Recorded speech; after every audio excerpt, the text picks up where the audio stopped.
It's not exactly an emergency fund because it's for handbags.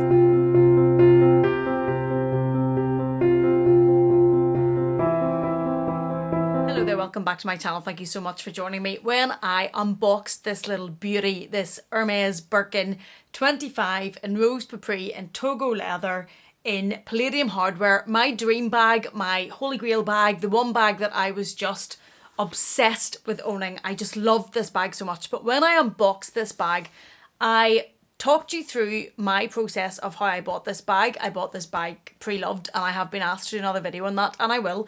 But I did say at the time that to buy this bag, I had sold some of my other bags to allow this little beauty to come. And I got quite a lot of messages from you guys and comments asking me what I had sold, why I decided to sell bags, and if I regretted selling some of my other bags to bring this little beauty home and into my collection.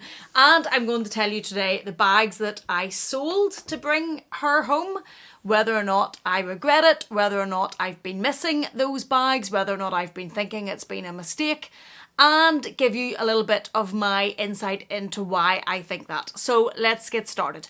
The first bag that I sold to buy this, well, before we jump into that, I didn't need to sell those bags to fund that bag. Not in a simple way of adding up the numbers and the math. I already had enough money in my luxury fund account, in my account where I keep my money for spending on these sorts of things, to buy this bag. I had been looking for this bag for some time. I think in the end it was over 9 months that I was looking for this bag. I had set in my mind the limit that I was willing, I won't say happy, but willing to pay for this bag, and those funds were already there. But when I did buy this bag at the pre-loved price, whenever I paid for it, and with a lot of the other things I had bought, I did a lot of spending in a short period of time. I bought a lot of things. You've already saw some of the other things that I had pre-ordered that arrived and I've unboxed with you. The Prada bag, which is downstairs, I was using last night. Fabulous and fun. So I just felt I had been excessive. I accept this is always excessive. Look at it. But I love them.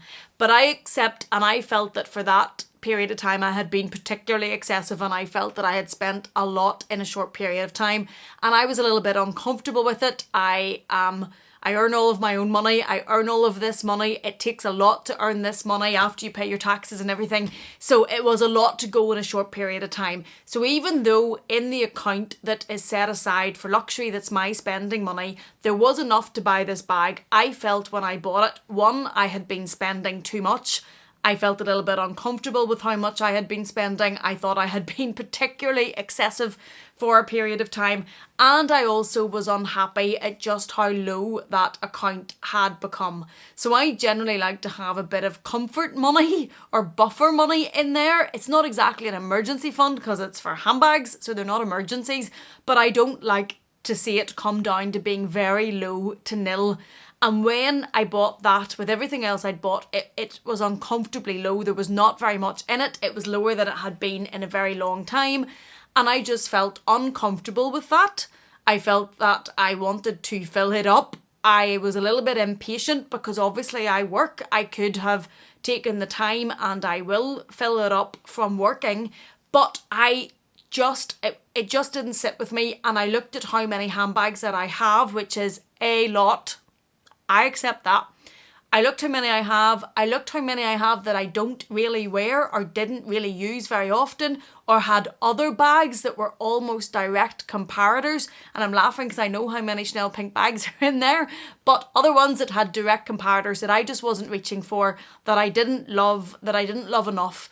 And I thought, I am not comfortable with keeping all of those bags in there, especially the ones I'm not really loving and using, with having just bought this and the other bags and how much money I've spent and how low my account is. So I took the decision to have a look at my bags, and to be honest, it didn't take a lot of soul searching. I already knew the bags that I wasn't loving as much, that I maybe never was loving as much, that I certainly wasn't using as much.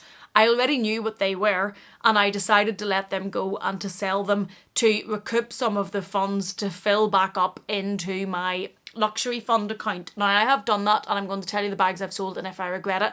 But before anybody asks, the money that has come back in from those has just been added to that account. There has not been any spending, and I don't foresee any spending out of those monies that have been returned. I did not sell those bags with the intention to then go and buy other bags or buy other things. I sold those bags just to bring a little bit more cash back into those accounts and to make me feel a little bit more comfortable and a little bit more liquid in those accounts. And when I say that, I appreciate I'm in a very privileged position. That is that account, that's what it's for. I'm not saying that I had spent my children's lunch money on a handbag. I hadn't, but just I felt more comfortable with it being back in. So the first one of the bags that I sold was the Louis Vuitton Palm Springs Mini.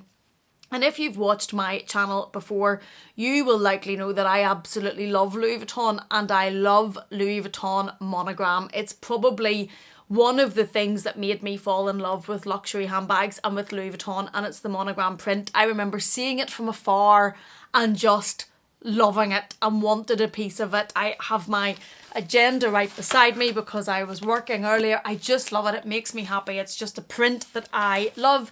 I don't care that it's logos. I don't care that it's very logoed. I love it.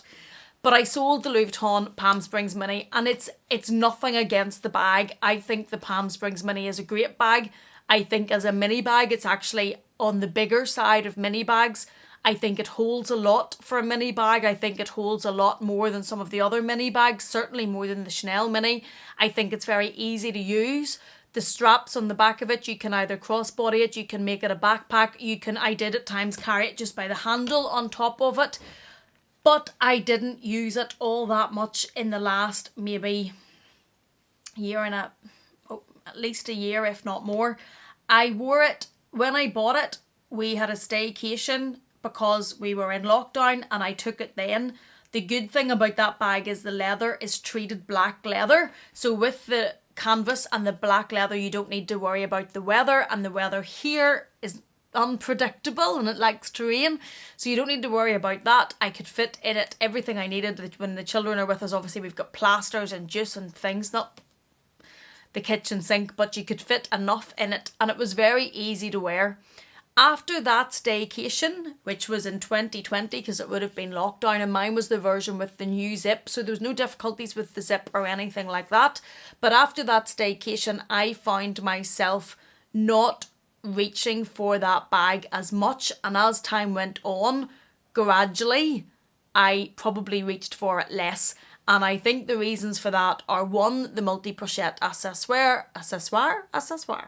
I reach for that a lot because it's a grab and go bag for me. It's very light. It's flatter to the body than the Palm Spring Mini was. So that, I think for me, I'm happier with it flatter to the body. I only ever wore the Palm Springs Mini crossbody. I never wore it as a backpack. So I only ever wore it sitting to the side of me. And the multi-pochette's just that bit slimmer. It still holds what I need it to hold. It doesn't hold the drink or the juice cup for my youngest.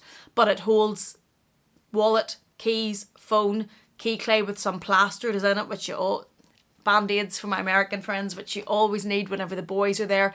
It holds enough. It's lighter and it just sits flatter. And I found that as time went on, I kept lifting the multi-pochette accessoire rather than the Palm Springs Mini.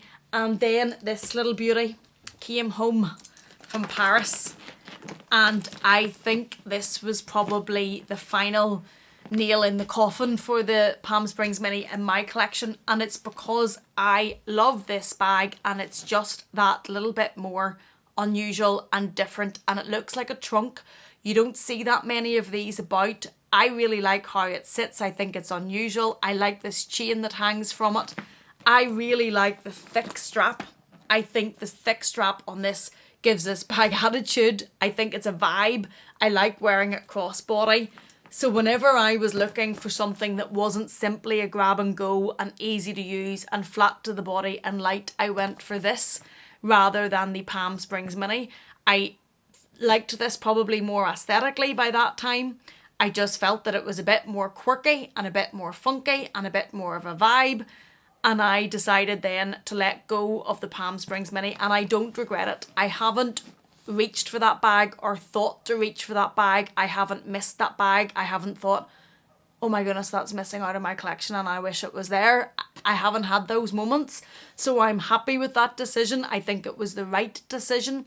as I say, I'm not buying anything else with that money, but it's back in that account and I just feel I feel a bit better with that. I feel more comfortable. And this one, love this bag. This bag, be it for dressy, casual, whatever, it just adds something because it's such a unique shape and it just is reminiscent of the Louis Vuitton trunks and I love it.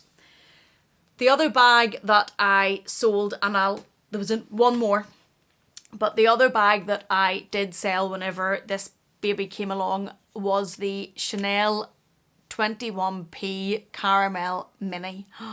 I know, I can hear the gasps in the back.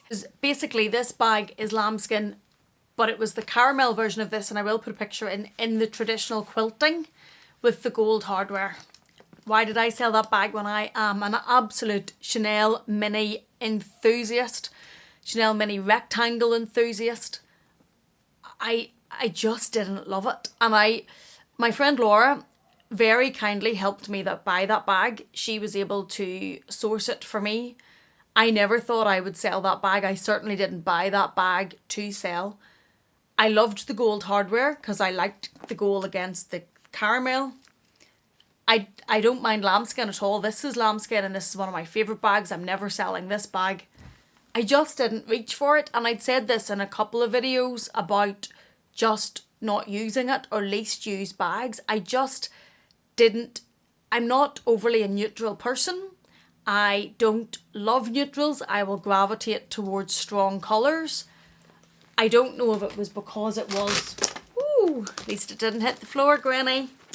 I don't know if it was because it was a neutral or because it was just the colour. I'm trying to think of a different way to rationalise it, but it was just the colour. And if I was going for a neutral bag, I would reach for this one instead. And this is the Chanel Mini in the 17C rose gold in the caviar. And I love this bag. Look at the shine. For me, this bag is a neutral, but the shine and the iridescent on it just adds something and makes it a bit of a step up from a neutral. I also probably prefer, there's one there. Now this is a crush, this isn't a traditional mini, but it's quilting. I also probably prefer chevron, which is this, and I know the quilting is the traditional quilting of Chanel that we're all very accustomed to and used to, but my personal opinion is I probably prefer chevron. I just like it. I think it's a bit maybe more modern. I don't know. I love quilting as well, but chevron's probably my favourite. So I think when I had this in the iridescence, which adds something, in the chevron, which is my preferred, in the caviar, and I don't even care that this bag is so sought after and is very expensive. I wear this bag regularly, and I wear this bag with colour.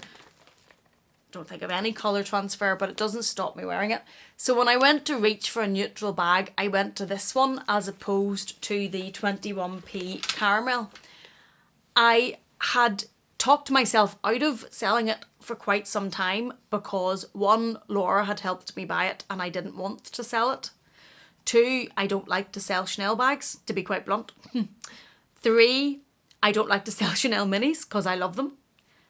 Four, I worried I would regret it because it was a hard to get sought after colour. And I think with that bag, I got caught up in the hype. I got caught up in the hype of the 21p, the caramel. At that point, they hadn't done caramel all that much. Here was a chance to have one. And I think I bought into that and bought the bag. So I decided to sell it. Somebody that I knew really, really wanted that bag. So it's not completely gone from my life, but somebody that I knew really, really wanted that bag. I decided to sell it to them. And I don't regret it. I know where it is. I know it's loved. I know it's well looked after. I can see it. But I just didn't reach for it. I just didn't love it. And these bags are so expensive to be sitting on the shelf when you're not looking to use them at all. I have bags that I use a lot less than others, but I absolutely love them. And when I use them, I adore them. This bag I just didn't really love, and I didn't really think to use, and I didn't really reach for. And if I did use, I probably had to remind myself to use, and that's not the way they should be. So no regrets on selling it. No regrets. I will always have a bit of a, oh, it was a Chanel mini. Do you regret that? But no, I have enough of them, I think. And I haven't went to use the bag since. I haven't thought to use it. I haven't thought to put it with an outfit. Went to this one. So no regrets. And I can't say it directly allowed me to buy this because I already had the money for that. But it did refill a lot of the money that I spent. And I do feel a lot more comfortable with that having been refilled. So no regrets here. And those are the 2 bags that I sold to buy this, and how I reasoned out my financing for it. And I hope this answers all the questions I got about what I let go to bring this beauty in. Thanks so much for asking those questions. Thank you for being here. Thank you for watching me. Let me know what you think of the bags that I let go in a way to get this. Let me know what you think. Do you think I'm crazy? Let me know what your views are. Thank you so much. Please take care, and I will see you again in the next one.